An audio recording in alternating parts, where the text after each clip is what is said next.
Hey, hey, hey, what's happening? Hey, how you doing? You all right? Ah, I feel good today. As usual, today is what, man? It's hot over here today. I had to turn the air conditioner on in the crane. I'm sitting up here chilling like a villain. Yeah. All right. I want to talk to you about relationships. It appears to me that is a subject that need a lot of help in, especially with my people in America. Man, my brothers and sisters in America struggling, man. Woo-wee. Wow. Talking about relationship. With so many videos coming up, the sisters screaming and hollering about the passport brothers, and they talking so nasty about those people from the other countries that they don't know nothing about. It's just a shame. You know, video after video of black women in America who never been to these countries know so much about the women, and then talking about the brothers that's going there to take advantage of them, pedophiles, and using them and all kind of negative stuff. Currently, as of date, we haven't heard of any passport brothers returning to America for whatever reason. Currently, we haven't heard of any horror stories of any brothers, you know, um, going to anything.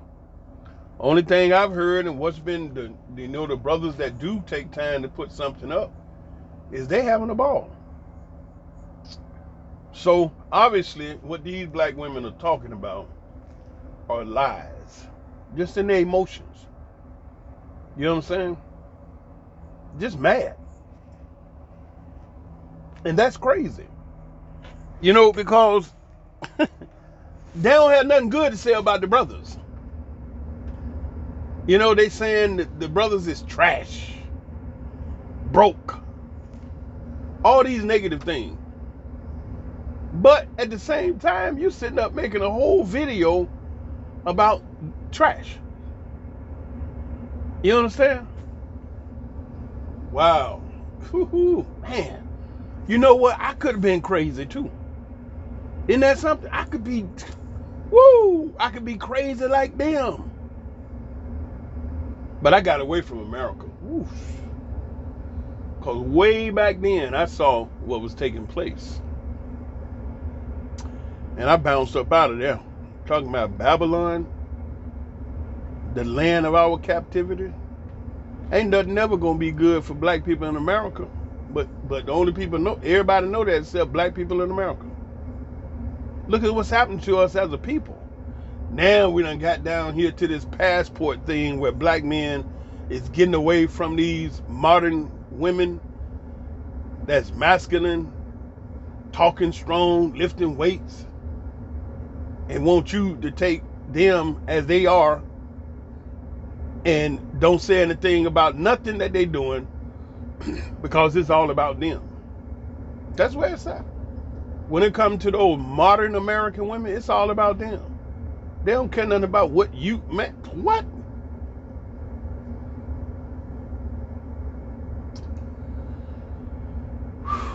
Wow. Man, we you know what, man, ever since we as a people stepped in the shores of America, begin our behind whoops. We ain't been winning on no kind of significant level. Don't talk about, some black folks billionaires. Those are billionaires locked into a prison. They billion don't spend like the white man billion. White man do whatever he want, no limited, no question asked. Black folk, they can't do what they want with that money that the white man let them have. So how free are you? You're a billionaire and can't even go out and say anything on the behalf of your people. With $1 billion,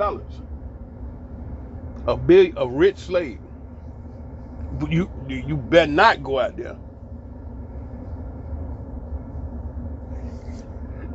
Because you've given your soul up to your enemy. And man, we on our own. Jesus ain't came back. You stop that. I ain't waiting on no Jesus. My mother lived to be right at the door of 90 years on this planet. Waiting on Jesus. Never showed up. My grandmother lived longer than that. Over 90 years. Jesus didn't show up. Almost 200 combined years waiting on Jesus, and he never showed up.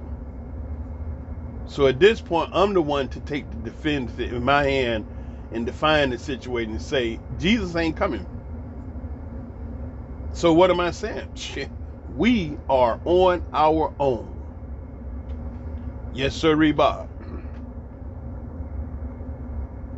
And this relationship thing between black folks in America, man, this done got so terrible. It's unbelievable. Unbelievable. Had it ever dawned on you to ask why? Have you ever really noticed it, first of all? Yeah, white people have problems. Yeah, they do. But nowhere near the level and magnitude we do as a people.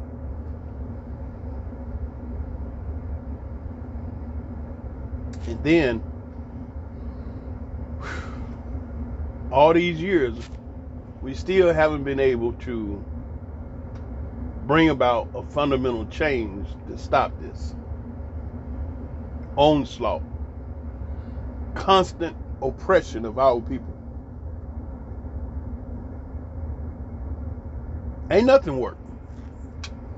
The NAACP ain't worked. Jesus ain't worked. Prayer ain't worked. You know what I'm saying? Nation of Islam ain't worked. Shrine of the Black Madonna, BCN ain't worked. Hebrews ain't worked. The church ain't worked. Who else? Black activists ain't worked. Why? Didn't they punch the sister out for McDonald's order, cheese or something? It was a sister. Have you ever seen cops punch a white woman out like that? God. You ever seen cops punch an Asian woman out? Korea, China, Russian. You ever seen black people? Why? Because they know black people are targeted, oppressed by them, disenfranchised, and cannot come together as a people because they have deliberately kept us at odds against each other. So when we want to make an attack, somebody else comes, no, we have to pray. Can't do that. This is what's happening with us as a people. Relationship, nothing is working with us as a people. Not in America. Nothing. Nothing. Whatever little thing you may be doing as an individual, yay. Good for you. But as a people,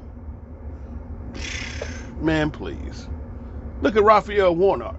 He done invited this guy, man, Joe Biden, to Ebenezer Baptist Church.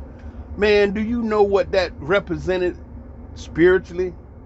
To have that devil sitting in the church that Dr. Martin Luther King pastored and spoke in, had the funeral. That's like a gigantic F you, slap in the face.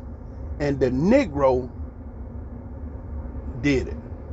You see what I'm saying? See, you all have to understand spirituality, spiritual realm. You know, far beyond just being some suckers sitting up in the church cheesing cause the president in there. And y'all don't know the record of that white man? What he has done?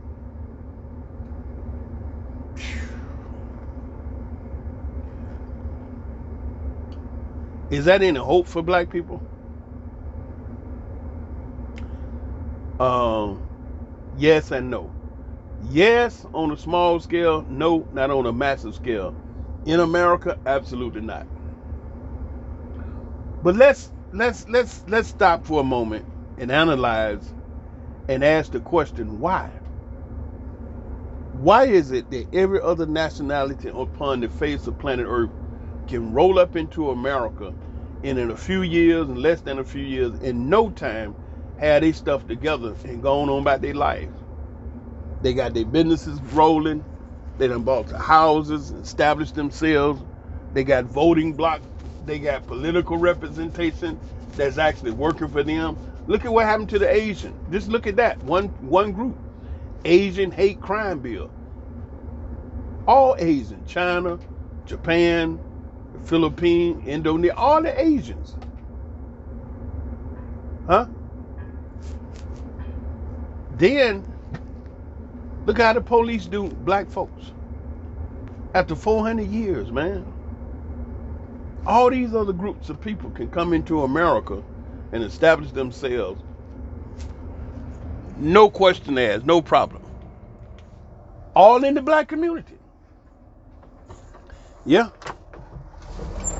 And then go in the black community and dog black folks in their community. But you can't even say it's the white man. You can't blame nobody else, because listen to this. The Asians with those nail shops, they can be real, real evil with the sisters. So this report came out a while back that for whatever reason, these Asians beat this sister up in the shop, beat all outside on the sidewalk. And so when it happened, some of the community members and everybody got together, went down, protested and picketed and marched on the outside of the place, trying to show some black unity, that they wasn't, accepting that type of, conduct on our sisters. Want to shut the place down, run them off, which is good, because you come in the community and beating our sisters like that, you don't deserve to be in the community. And so while the brothers and sisters out there protesting and talking and doing whatever all they was doing, you had one Negro woman, middle-aged black woman, cross over the line and go inside. And the brothers and sisters looking at, where is she going? So she goes inside the place and she prays for the Asian that whooped up our sister. How the hell you gonna do anything? You know what I'm saying?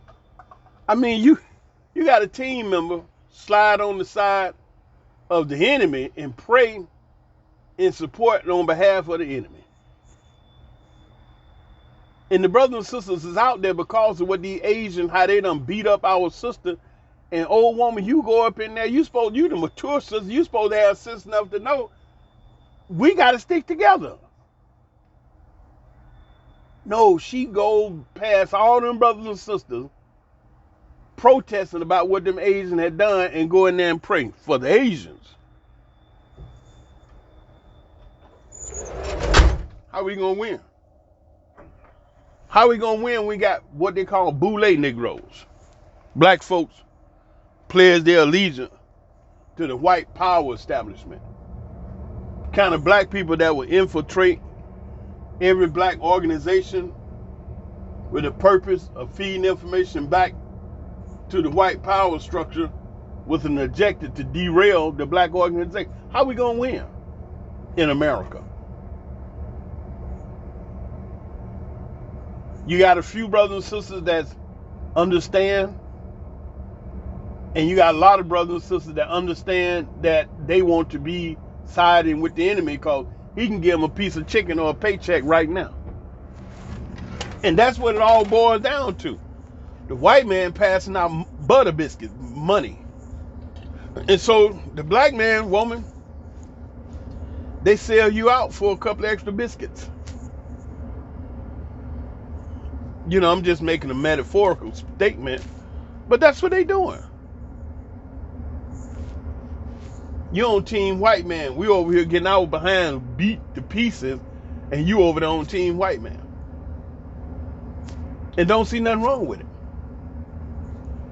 But again, when that heathen get through with you, get through using you, he gonna throw you out like the rag Old dirty rat. You think he ain't trying? Keep going. Keep going. You don't know history? So how we gonna do this? Ain't nothing working for us. Nothing. You show me something that's really working for us as a people. I don't want to hear nothing about some good grades in one little school somewhere in America and all them thousands of cities, and you got one school with black folks doing good, a bunch of Negroes going to college. What about the other millions and millions of brothers and sisters? Ain't got a pot to put it in or wanted to throw it out of, you know what I'm saying, lay it out there in the street. Don't nobody care.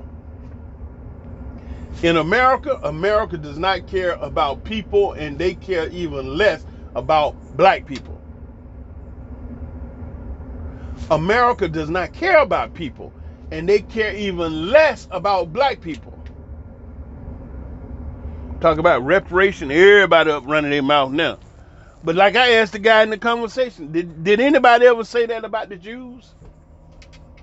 Every time the black man jump up talking about reparation or whatever, then all these people come with all these side conversations. Well, ain't nobody here that was enslaved. I ain't on no slaves. Why should it? Y'all ever throw them questions over there at the Jews? Why we got to still pay y'all the Holocaust over? He ain't here, and most of the people dead. Why we? No, the Jews still get that money every single day. Ain't nobody saying it. But when it comes to black people, it's an issue. And black folks ain't stopped to figure that out yet. But you got some of those chocolate people, they done got a whole bunch of money. They could care less about the rest. That's the way they think, man. Get it for themselves and get on up out of there. What they say, every man pulls himself up. Every man for himself, pull yourself up by your bootstrap. All those kind of bull crap, accolades to say. Lies to yourself to make you feel good about being selfish, self-centered. And you have black family members in America, born and raised in the United Snakes of America, standing up talking about the greatest country in the world, and you got 2 brothers and 3 sisters, and all of them is doing good except one, and ain't none of y'all willing to help the one that ain't doing good. Matter of fact, when he show up, you be quiet, cause he coming cause he need help. And he your own family member. But this is what you learn in America. When I was dating a sister from Africa and the sister from Philippines, it's all about family.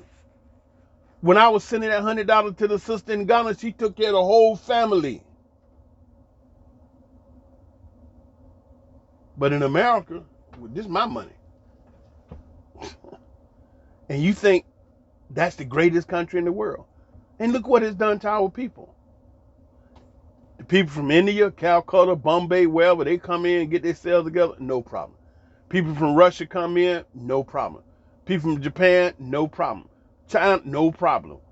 You know what I'm saying? People from Latvia come in, get themselves together, no problem. People from Estonia roll in, no problem. France, Spain, Italy, everywhere, no problem. Black folks come in, whoa, what they doing? Wait a minute now. We didn't come to do anything different than what these people before us already came to do. Live and have a better life. That's it. We like constant running water. We like constant lights. So we relocating from those countries that America has corrupt the leadership and everything. And you may have electricity, you may not. You may have running water, you may not. But the leadership got billions. And the leader's corrupt because he got the money and he flew to Europe to lay with a white woman. Or they got white women running all over America, all over Africa now, getting with the black guys. And you have the money and the resources and the capability to help fix the whole electrical grid, but you ain't doing it. Why? Because you went to the white man's school and got educated. You see Benjamin Netanyahu? He was educated in America. And look how things is over here with them and the Palestinians. See, he got educated in America. Yeah. So, you see, the only solution for us as a people is get away from America. Ain't gonna be no we getting it together in America. Look at the NAACP. I sit up there and watch that guy sitting next to that sister that them cops beat her all up because of that order. Them black folks, they ain't worth two dead fly. NAACP. What's that's gonna do? What's the NAA? National Advancement Association, National Association Advancement for Colored People or something like that. What they gonna do? You don't see nobody doing nothing. It's just to make you feel all fuzzy because you went and talked to the NAACP and them Negroes sit up there and act like they college educated boule Negroes. Ain't gonna do nothing. So it's like they working with the man to keep black people boxed in so the white man, the establishment can keep sucking the energy off black people. That's why black people cannot and will not never get our crap together in America ever, never. Why? Because black people is the fuel. You know, you all the diesel fuel, you the gasoline, you the rocket fuel. You know what I'm saying? You the coal that run their power plant. Black folks is the fuel that feed the American machine. You know what I'm saying? Black people is the food on the white man table. And don't nobody want to eat less. Everybody want to eat more. Y'all don't know that? The reason that our people were brought into that country has never changed. Slavery never ended. Shut up. Don't think slavery. We ain't free. We ain't a bit more daggone free than the man in the moon. How you gonna sit up and be worth $1 billion, $2 billion as a black man, and you can't go out there in the rally and raise your voice against what the white power structure is doing to our people? Michael Jackson started telling the truth, they killed him. Look what happened to Prince, same thing. What happened to R. Kelly? Come to find out, R. Kelly owed all this money from Sony, and when he got to asking about giving the money, look at R. Kelly now. And they could easily pay somebody to go and lie on the black man because don't nobody give a crap about no black man. You know that? Man, you can find people, just rows of people so long you can't see the end that you can get a little money to go in there and lie about a black man. With no problem whatsoever. Go to sleep, spending that money, and don't even think about it. You done got the brother all locked up, or maybe even killed. Just like the white woman, to this day, they still ain't did nothing to her. And now it's known fact. She lied about Emmett Till. Straight up lied, but she still, ain't nobody did nothing. Cause why? They don't give a flip about no black man. Look how them 5 Negroes did the brother out there. What you gonna say? How you gonna defend that? They wasn't even 5 white men. If it was 5 white guys, maybe we could say something.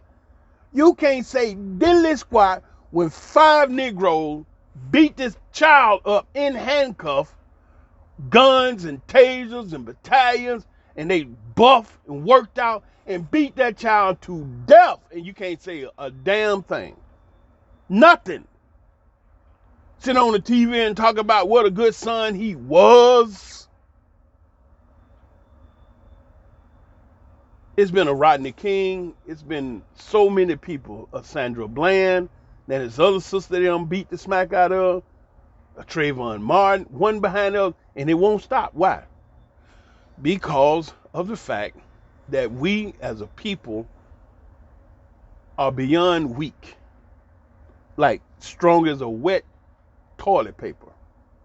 No strength whatsoever as a people. Yeah. But you don't see them doing that to any other race on earth. Because no other race on earth is going to take that. First of all, ain't no other race on earth been through what we've been through as a people in America. No way. Outside the Native American. But then, the Native American, they drove them off into a corner somewhere up there and letting them get themselves, you know what I'm saying, breaking them off a little something. But they still ain't came back and got themselves together. They still struggling with alcoholism and drugs. I listened to the special the other day, man, how the Native American community is struggling so bad. He either come along and do whatever hell he want. Arrogant devil. Man, you know, it's going to have to be something like that to Toussaint Louverture using another kind of power to sweep these bandits. Because everything that you're using, he gave it to you. He gave you the white Jesus. You know what I'm saying? And you still believing on that. You still believe. Y'all got to understand. When I was born 62 years ago, my mother and grandmother was saying the exact same thing you all saying today about Jesus. Ain't nothing changed. Not nothing. Everything's still the same. Black folks believing on hope, some smoke in the sky, and the white man banging and grooving and living his life doing whatever the hell he want to do to the black man. And nothing happened. Nothing. Here we got another young son. And then what make it so bad, they got the black men that beat that child to death. What can you say about that? Wow. Wow. And then the sister get the smack beat out of her because of a McDonald's order. Wow. What you gonna do? Ain't gonna do nothing because you're scared. That white man come up in there talking about the FBI, lock a few folks up, beat the hell out of some. Just black people. And you're gonna run like roaches. Because you really don't want to fight. The only way you're gonna get around that heathen, you got to go through it. Not around him, not over him, not under him. You got to go straight. You got to take it to him. That's what he ain't had. Yeah, you got to take it to him. Other than that, you might well roll over, turn it up, and hope he used grease. You got to, it shit is ignorant, man. Woo-wee. Or you could do what a lot of other black folks, leave America. That's a choice for you. Yeah, I've been in here in Israel for 40 years, and let me tell you about all the racism I done ran into over here being a black man from America. Let me tell you about the racist stories I've had over here with these Jews. Now, 40 years. Y'all know I've been here that long, boy. It's got to be a stack of racial incidents I've been through. Let me just think.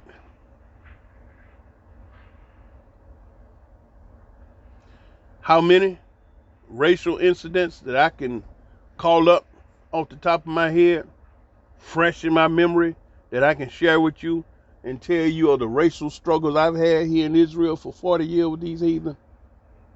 Zero. None. None. Yep.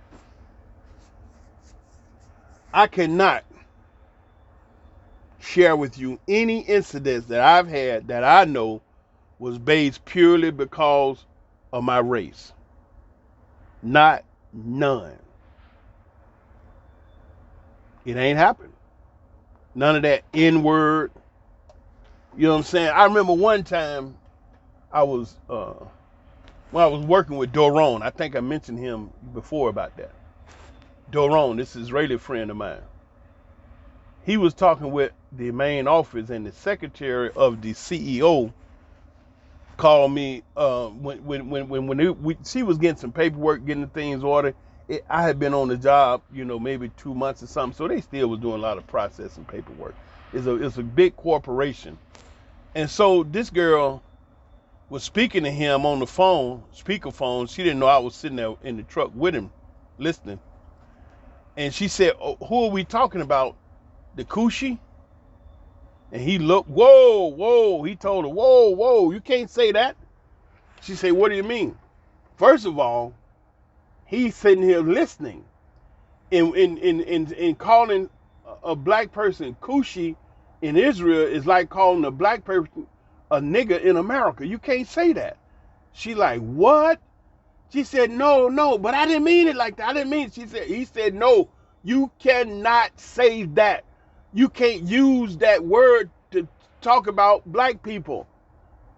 You see, the reason why he was able to put her in check, because I had taught him. Me and him was riding in the truck 2 months, because I was training, and to do the job. So he was my trainer.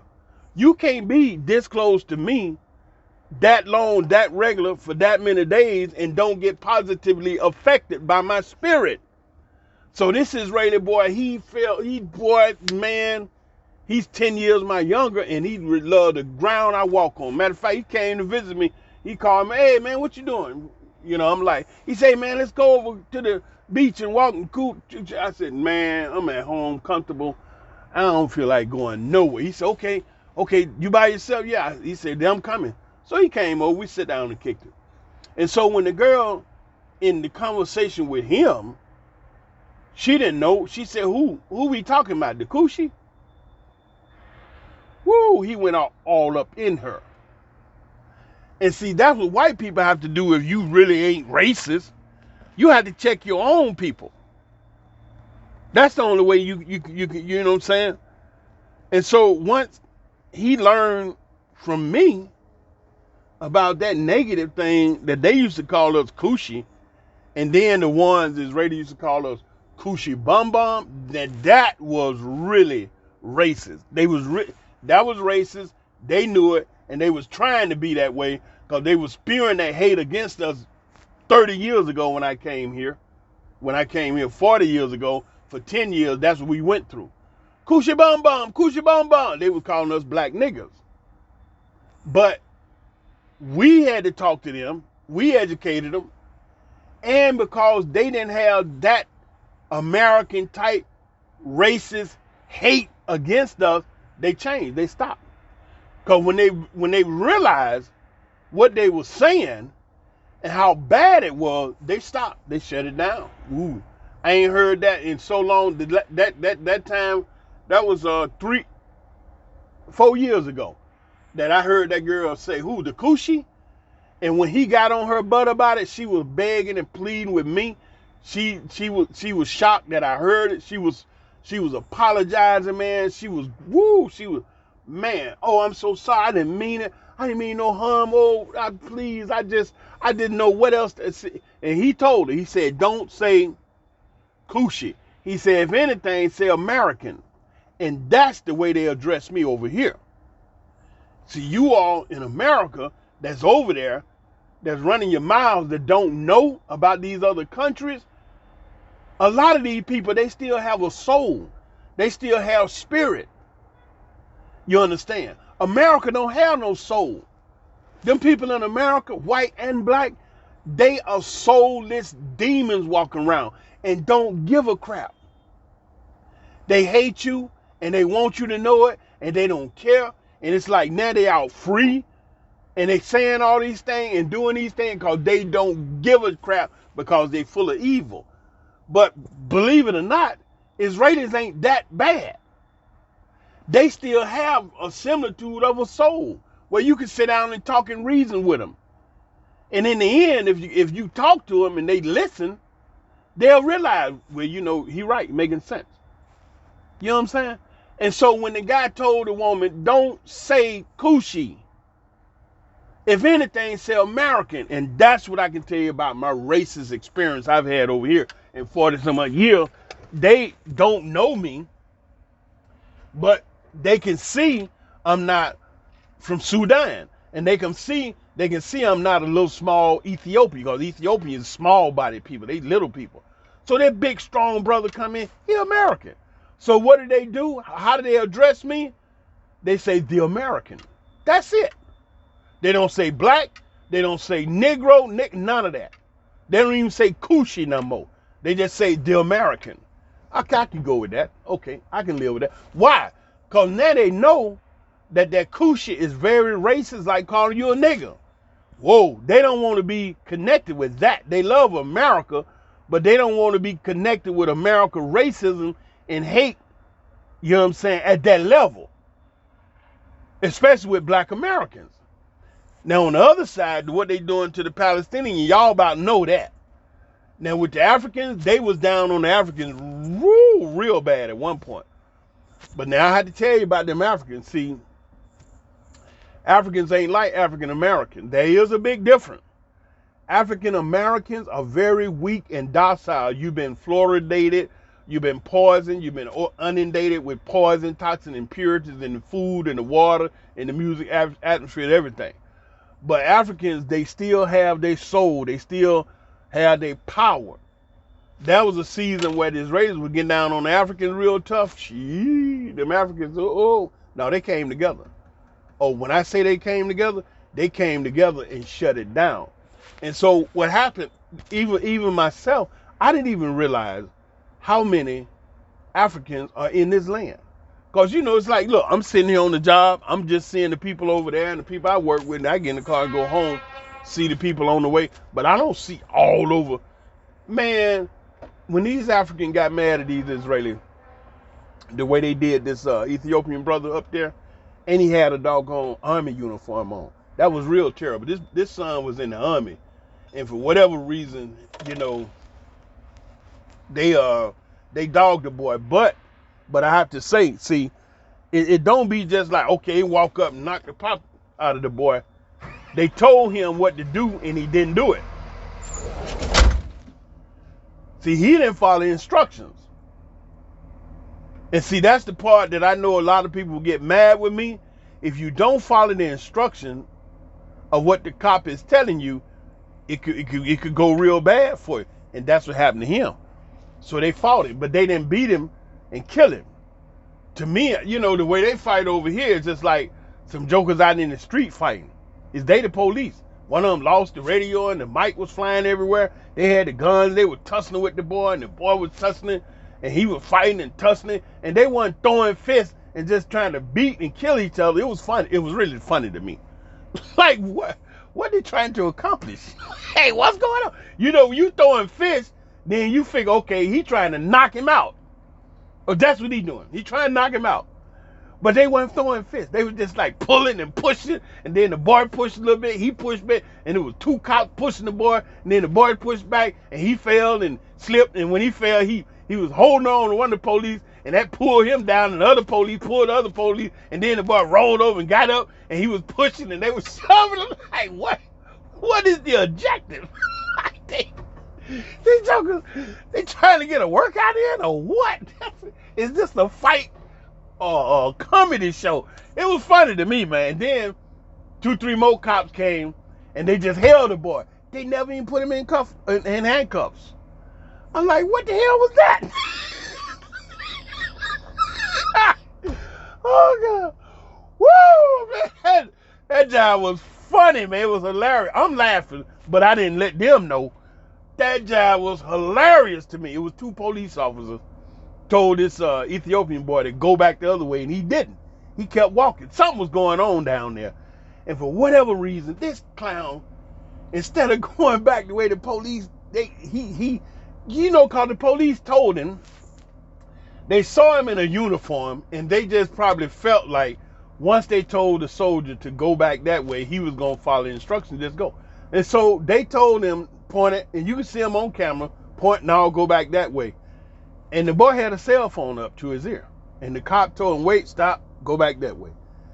And so they just turned around. Like they just knew he was going to go the other way. So one of them happened to turn around and see that boy going down that way just in time before he passed behind the building. And the cop ran out there, he looked, and he hollered at him, hey, did I tell you? And then they ran down there and got him, and then they was walking him back. Like one had his belt and the other one had his shoulder, and they were pushing him, get on back up there. And this boy, for whatever reason, man, I don't know what was on this clown mind. He just didn't want to follow the instructions. So they wind up pushing and shoving. I said, this is the funniest crap I ever seen. Is this a fight or what? Well, nobody throwing no punches. Woo! So anyway, that started a national outcry from the African community in this country. And what did they do? Man, there's a place in Tel Aviv called Rabin Square, which most major protests, happens at. It's a big old area in Tel Aviv, big old square. People come out, You can get thousands of people out there. So what happened is all the African community in Israel across the country convened on Rabin Square. And man, as I was standing there looking at it on the TV and they were showing all these black folks, just a sea of black people. I'm like, Shazam, this Israel? I'm like, damn, look at all these brothers and sisters. Where in the world? Because see, they everywhere, from Eilat to Metula, from the Jordan to the Mediterranean, all across Israel, working and doing things. And so I'm like, good googly boo. And the Israelis said it's an estimated 15,000 Africans up here in Tel Aviv protesting at the mishandling and racism executed against the Ethiopian soldier. You know, they talked about it. And I'm like, man, I was just, you know, kind of surprised to see so many African brothers and sisters here in Israel. I'm like, man. But see, when you go place, they be everywhere. Like, you know, spread it out. It's not like a majority of them are in Tel Aviv. Because Tel Aviv, where a lot of stuff happen, right? You know, business and work and everything. Yeah, a lot of them up there. A lot of them live there. But then they all over the country doing stuff. Ethiopians, Sudanese, you know, Ghanaian, Eritreans, from everywhere across Africa. So anyway, when it came time for the Israeli administration to speak with the organizer of the African protest, they went out and it was 5 African organizers that put all this protest together. Now, let me explain it to you. This protest was very, very well organized. It was very well executed with ultimate precision. Everything was planned out and everything worked like clockwork. I mean, from the toilets to the water. They had all the portable toilets out there. An Israeli company that provided them, they made good money because, you know, they had to bring them out there. They rent them. Then you service them. You know, you keep them clean. Excuse me. You keep them clean with that many people, tens of thousands of people. They constantly using the toilet, and the place was clean. They didn't make no trash. They didn't leave no garbage. And then they had the food table set up, and a lot of those sisters around there, they cooked, and they had the food going. They had the water. They had the tent set up, emergency. You know, the fans in case somebody got a little too hot. I mean, it was laid out. And they were dug in. So finally, when the Israelis came to talk to them in the interview and the news and everybody was there, the guy that they interviewed, he was the head of the protest. He organized, and he had 4 people working with him, 4 other guys working with him. And they spoke with him. And he explained to them where they come from. We come from war. He said, the majority of my people out here, they came from Africa with nothing. They had nothing. They came from war, and they ain't never had nothing. He said a bottle of water was rare. A drink of water was rare. Don't even talk about food. I'm just talking about we come from countries that a drink of water was an issue. And we didn't have it. He said, now look at all this water over here. It was just stacks and stacks of pallets of water, big bottles of water. You know what I'm saying? He said, look at all this food. He said, we come from countries where this was never, ever heard of. This right here is nothing for us. We can stay out here until you all change. And the brother was speaking fluent Hebrew. You know what that interviewer said when he finished talking with the brother? He said, wow, they speak Hebrew as good as we do. And they very well organized. That shook them Israelis. That did. Right behind that, next thing you know, that same young son was up there shaking hands with Benjamin Netanyahu. That's the way that whole thing got squashed. When the people saw him shaking hands with Netanyahu, and Netanyahu said he's going to look into it and deal with it. Same political rhetoric, whatever, whatever. But that was good enough to get them people up out of there. And from what I know, it kind of quieted down, you know, because that shook him. When that reporter made that true statement, he said, wow, they speak Hebrew as good as we do, and they very well organized. And they were just showing the camera, slowly panning of the whole situation, how them brothers and sisters were sitting there in order. And, you know, you could see them from all the different countries. And they were just cool, sitting around organized. And he told them, he said, this here is nothing for us. Where we come from, it's not even bottles of water. Look at all this water. So that's to say, shit, nigga, bring it. We can sit out here and just drink water until you change. And then the last thing that reporter said, I'll never forget. He said, and he's only 25 years old. Wow. That Ethiopian brother was 25 to put all that together. Young son. You hear that? And the 4 brothers that worked with him, his assistant was older than him. Yeah, I remember. See, that right there is what white America is afraid of. Black unity. That's what they're afraid of. Look, you can twist it however you want to twist it. But I'm telling you, that white man know his history. He ain't got to be, you ain't got to remind him of nothing. He already know what done did. He know what done did. Just like we know their history, they know their history. And they know they ain't done right.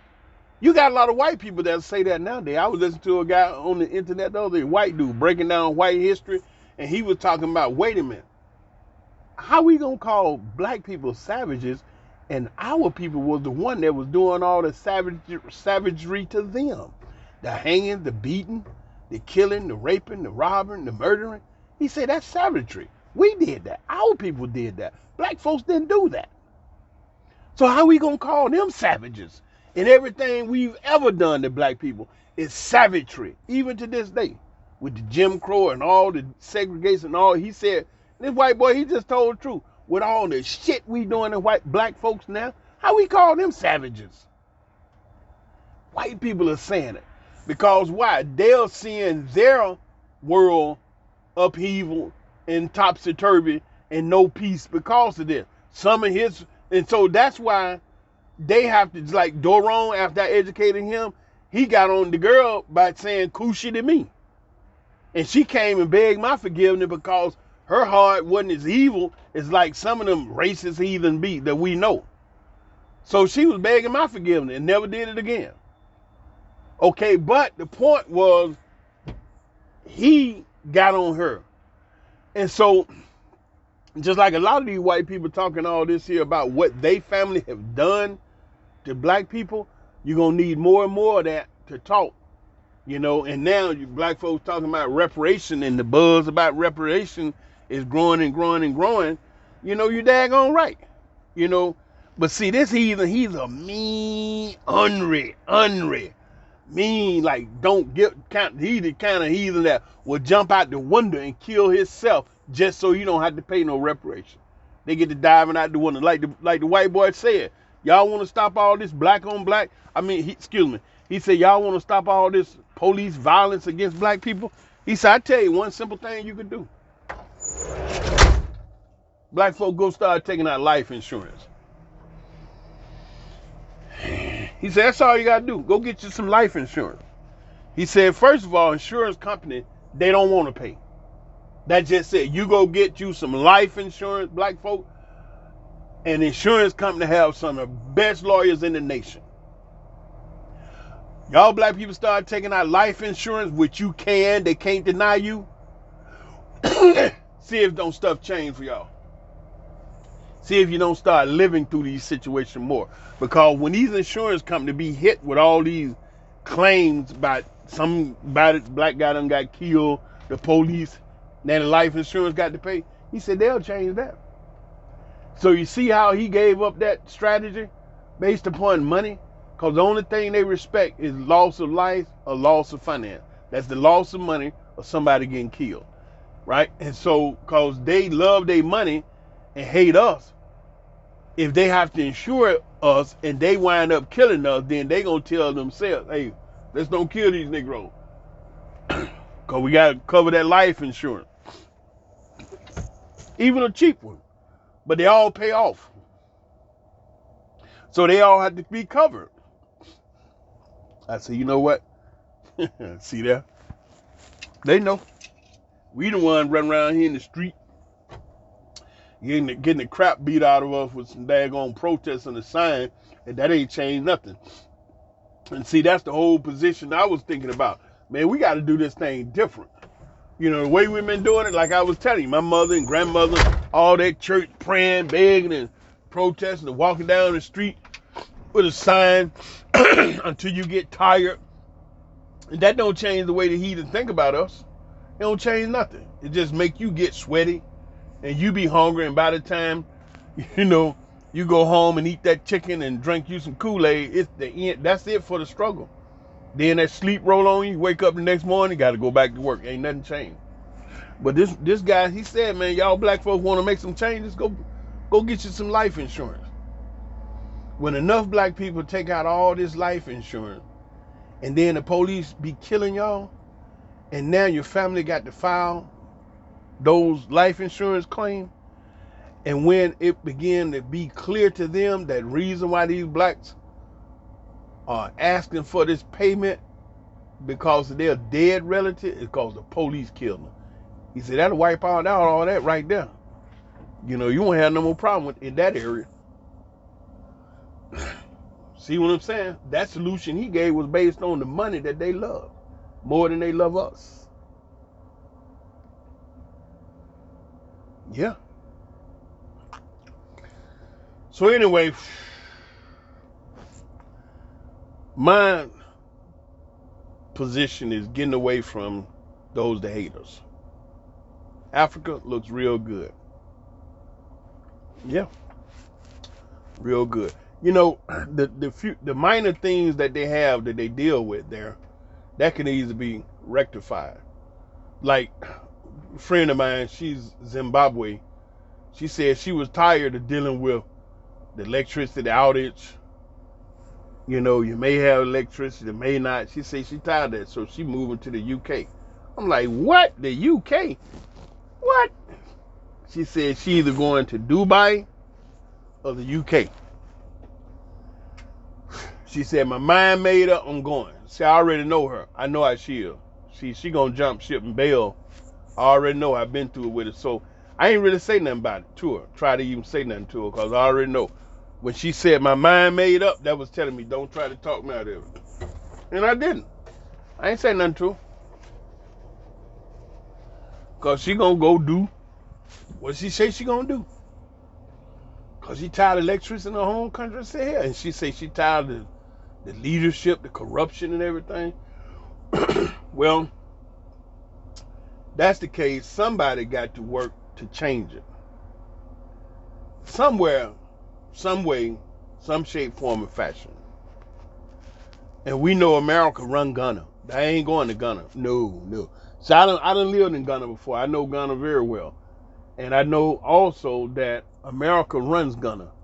The president, you know, he stand up and he say some real beautiful things. The year return, all that good stuff, beautiful. But you see, y'all don't know your enemy like I do. And I was saying that all these black folks here on the internet telling their stories about going to Africa, the main country they popping up in is Ghana. Okay? I said, I'm not going to Ghana. I'm not going anywhere you all know, and I'm not telling anybody where I'm going. That's the first thing. And trust me, where I'm going is not where everybody else going. I'm not going to Ghana. Too many of our people there. And so I'm just looking at it, you know, like I know this bandit. See, he may tell you go back to Africa. He don't really mean that. He don't really mean that. If a significant amount of black people got up out of America, America will fall the next day. Because again, now, black people are the fuel to America's machine. They can sit up and lie and tell you whatever. But the truth is, black people make America go all across the board. He ain't really serious about black folks leaving America. And he about to show you that. Matter of fact, he already did one thing. You remember, out of all of the African nations, none of them really was wiped out by that virus.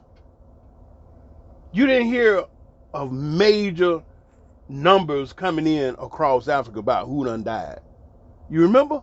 It was always Europe and America. Israel kept it quiet because they made the deal with Pfizer for Pfizer to get all of Israel medical information. Netanyahu did that deal, and he made major money. That's why he done got back in office. Get some more. Now, Ghana, none of those African nations was wiped out. So why did Ghana, the only African nation, instituted a mandatory vaccine? Huh? He said even if you're a Ghanaian that leave the country for a week in order to get back, you got to get it. And I'm like, what? This is the Ghanaian president, and he been all pro Ghana, the year of abode, the year of return, giving away the free land and all kind of powerful things, talking about the diaspora. You know, I'm like, yay, that's good. Come on back home. Now it was saying kapoof out of nowhere. He said you got to be done took the shot before you get up in there. What? And then I did my research. Find out America gave that brother $1 billion talking about the assistance to fight this thing. Hell, it wasn't even nothing happening in Africa. The Chinese told them in the very beginning, black folks' skin give you a certain level, you know what I'm saying, of immunity. So why he need $1 billion? To shut it down. Now I was saying, well, you know that curtailed a whole bunch of blacks shooting up in the Ghana. Then Europe gave him $300 million. Because why? See all these black folks leaving out of America, going to Ghana. Tee-hee. You see that? Keep your mouth shut. See, that's a situation where you have to plan your work and work your plan. Get on up out of there. Great brother Walter Meyer, Ghana baby, he showed you all over Africa, a whole bunch of places to go. He busted that South Sudan lie up, where the United States Department was telling you South Sudan was a war-torn country, the rebels and the government and the fighting and everything. They had the place seem like it was little Vietnam. Man, Walter Meyer went up in there, man, it was so peaceful partying. You had South Sudanese out there on the boat partying, having a good time. And he's like, but what about where the war at? He said, the girl said, oh, they fighting over there in the bushes. He said, where? Over there somewhere. What? Really? Yeah. But see, America is broadcasting like the whole daggone country going up in flames. Them brothers out there partying, having a good time, they nice clothes, eating and doing their thing. And the brother said, but where's the war at in South Sudan? She said, over there somewhere. Over there somewhere. Yeah, over there behind them bushes. Oh, man. Woo! But then, when you get on the plane, it's 97% white people flying in Africa. If it's so bad, where y'all going there? I've been in and out at least 150 times, right? In and out of Israel, Africa, everywhere. And every time I get on a plane flying into Africa, it's packed full of white people flying out of Tel Aviv. Look, I'm in Tel Aviv, Israel, right? I'm going to West Africa on Ethiopian Airways. Ethiopia right down the street, 4 hours, right, from here on a flight from Israel. So I'm over here in East Africa Airways. Excuse me, it's Ethiopian Airways, which is the East Africa, right? So Ethiopian Airways is picking me up in Tel Aviv, Israel. And I'm flying into Ghana. Right? So we leave out of Israel. And when I get on the plane, it is 3 Nigerian brothers and sisters. It was a sister and 2 brothers from Nigeria and me. 4 black Africans on there. The rest of the plane, all white people. Going into Africa. Now I'm flying out of Israel on Ethiopian Airways going into an African country, but the plane is packed full of white people. Now you figure that out. If Africa is that bad, why so many white people there? In every single flight I have ever taken going in Africa, it's the same scenario. All white people.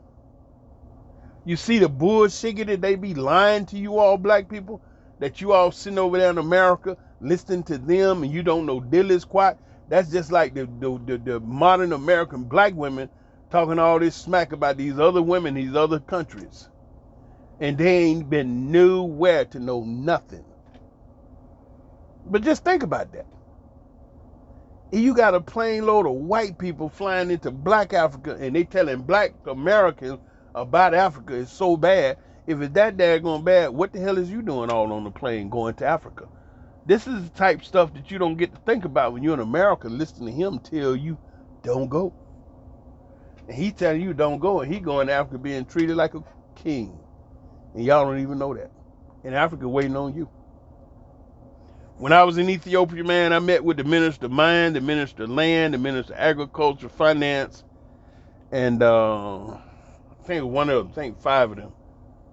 Minister something. Anyway, they literally, I ain't gonna say beg, but they literally put a strong request for me to come to Ethiopia to do business. He said they would assist me in every way possible. He said you don't need a lot of money, just come, because we want our people to be here. He said the Israelis was already there growing these prize flowers, the thing that a lot of these sisters like to have for their wedding.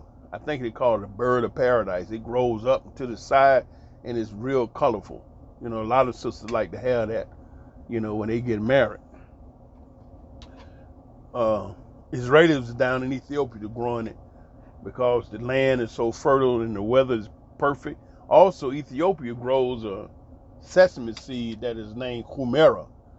The Humera sesame seed is grown in Ethiopia, East Africa, specifically for the Israeli tahina market. In America, you call it tahini. In Israel, it's called tahina. Tahina. And that Humera seed is brought into Israel and mixed with the regular sesame seed, and that's what gives the unique color that the Israeli tahini have. It's because they mix regular sesame seed with this organic brown sesame seed, and that's where you come up with the hummus.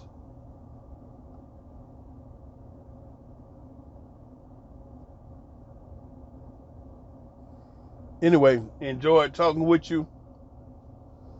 I know it was interesting. Don't forget to hit the like button. Don't forget to subscribe for some more good dialogue, interesting stuff from the Nubian King. And I shared this with you because I love you. Love you with a perfect love. Love you from the basement of my heart to the attic of my mind.